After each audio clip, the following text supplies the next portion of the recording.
अगर आप भी चाहते हैं रागनी म्यूजिक की ऑडियो वीडियो सबसे पहले आप तक पहुंचे, तो हमारे चैनल को सब्सक्राइब करें, साथ में बेल आइकन को दबाना न भूलें। Presented by Ragini Music. धक्के कमर दबाबे मोरा तरफ बढ़ाबे, धक्के कमर दबाबे सैया DJ उमेश तरफ बढ़ाबे। सुखीपुर बाजार सिंगिंग बाय अजय हलचल। का हम कहीं सखी सैया जी के खेला रे, रोजो पी के आबे ले करे ले झमेला रे, करे ले झमेला रे, करे ले झमेला रे। का हम कहीं सखी सैया जी के खेला रे, रोजो पी के आबे ले करे ले झमेला रे। कीली लगाबे ले दीवारी भुताबे ले, पांजा में धक्के हमर देह सिहराबे, धक्के कमर दबाबे मोरा दर्द बढ़ाबे, धक्के कमर दबाबे सैया दर्द बढ़ाबे। रिकॉर्डिंग बाय रागनी म्यूजिक स्टूडियो विष्णुपुर बाजार। धक्के कमर दबाबे सैया DJ उमेश दर्द बढ़ाबे, सुखीपुर बाजार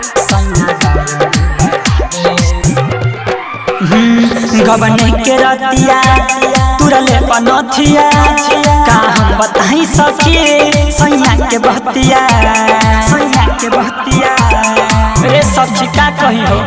गबने के रतिया हो तुरले पनथिया, का हम बताई सखी सैया के बहतिया। पलंग पर सुताबे,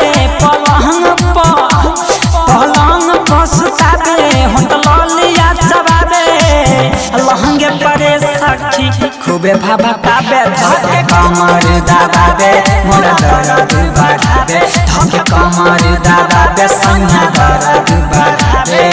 रिकॉर्डिंग बाय रागनी म्यूजिक स्टूडियो विष्णुपुर बाजार। धक्के कमर दबाबे सैया DJ उमेश सुखीपुर बाजार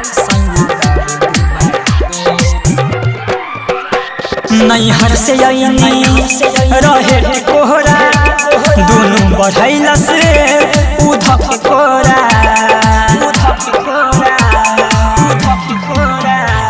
नैहर से अइनी हो रहे कोरा, दोनों बढ़ैलस उधक कोरा।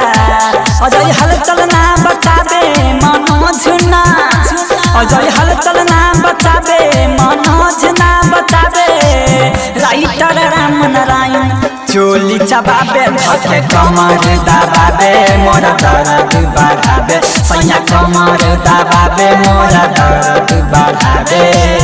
का हम कहीं सखी सैया जी के खेला रे, रोजो पी के आबे ले करे ले झमेला रे, करे ले झमेला रे, करे ले झमेला रे।